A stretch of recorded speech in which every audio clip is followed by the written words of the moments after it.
안녕하십니까, 문털란TV입니다. 문재인과 친문 코어그룹이 대선 날짜가 다가올수록 고민이 깊어가고 있습니다. 누가 정권을 잡느냐에 따라 현 정권이 끝난 후 자신들의 운명이 걸려있기 때문입니다. 전두환이 밀었던 노태우는 전두환을 유배 보냈고, 노태우가 민 김영삼은 노태우 전두환을 감옥에 보냈습니다.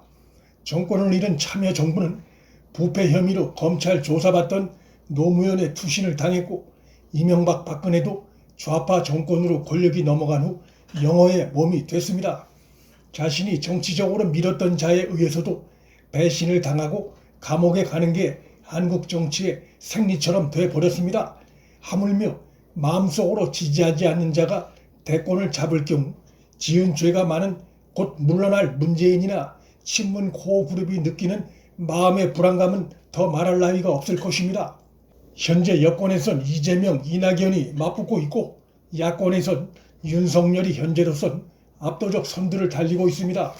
윤석열이 대권을 잡거나 정권이 야권으로 넘어갔을 경우에 대한 문재인 등이 느낄 불안감은 따로 설명이 필요 없을 정도입니다. 이미 윤석열은 정치 보복을 하지 않겠다고 밝혔지만 그 속뜻은 불법을 저지른 자에 대해서는 누구도 예외 없이 적법 절차에 따른 엄정한 수사를 받아야 한다는 점을 강조한 의미입니다. 재임 중에 저지른 숱한 불법 행위들로 인해 퇴임 후 사법처벌받게 될 가능성에 대해 문재인 본인이 누구보다 불안해하고 있을 것입니다.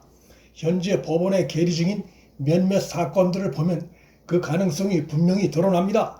예를 들면 사실상 문재인 지시로 이루어진 울산 선거 공작 사건, 문재인을 형으로 부른다는 고위 부패 공직자 유재수에 대한 석연치 않은 감찰 무마 사건, 문재인의 핵심 참모들이 연루된 월성원전 경제성 조작 사건, 그리고 마찬가지로 문재인 긴급 지시에서 일사천리로 전개된 김학의 불법 출금 사건과 관련 수사 방해 사건 등 현재 드러난 사건들만 봐도 문재인은 퇴임 후가 불안할 수밖에 없는 상황입니다.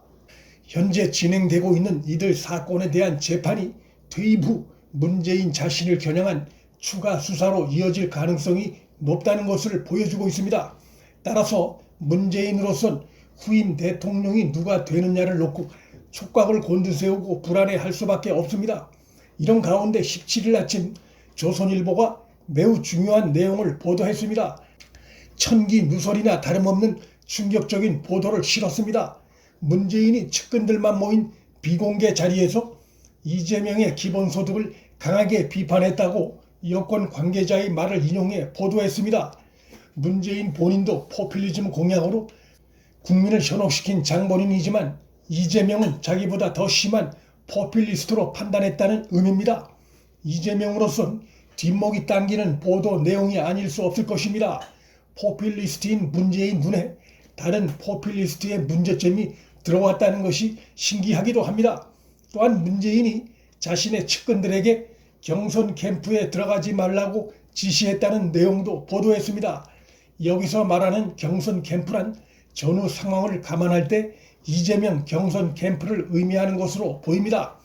이재명 경선 캠프에 들어가지 말라고 자신의 영향력이 닿는 친문 핵심들에게 은밀히 주문한 것으로 해석되는 대목입니다.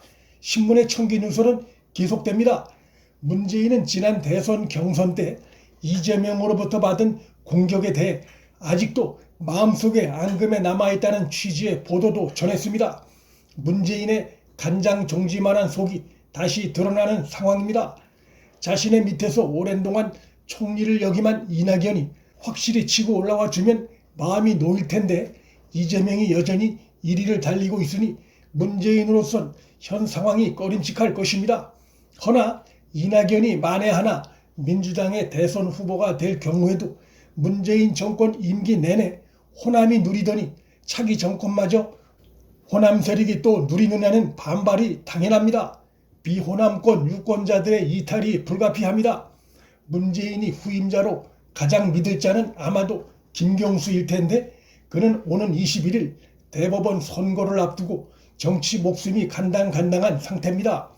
대법원 전원 합의체가 아닌 소부에서 판단을 하는 것으로 보아 유죄 판단이 내려질 가능성이 매우 높습니다. 1, 2심에서 모두 유죄 판단을 받은 김경수에 대해 소부 내에서 이견이 있었다면 전원 합의체로 사안이 넘어갔을 텐데 그렇지 않고 대법원 소부에서 결론을 내리는 것을 보아 1, 2심의 유죄가 거의 그대로 이어지는 것으로 예상됩니다.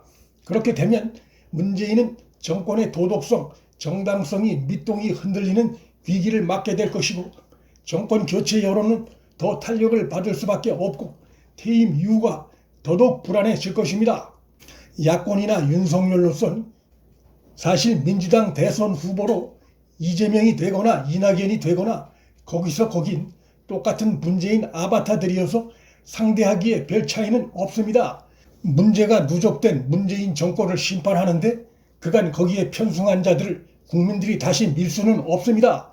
특히 이재명은 그가 형수에게 한 상상을 초월하는 욕설 테이프가 최근 인터넷상에서 다시 돌기 시작했고 그 내용을 처음 듣던 다시 듣던 그걸 듣고 나서 이재명 같은 자를 대통령에 밀어주고 싶은 생각이 들 사람은 거의 없을 것입니다.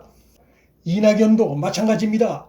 앞서도 언급했지만 문재인 정권의 맹목적인 충성으로 정치적 이득을 챙기더니 드러난 문제점에 대해 책임은 안 지고 또다시 권력을 탐한다는 비난을 명치 어렵습니다.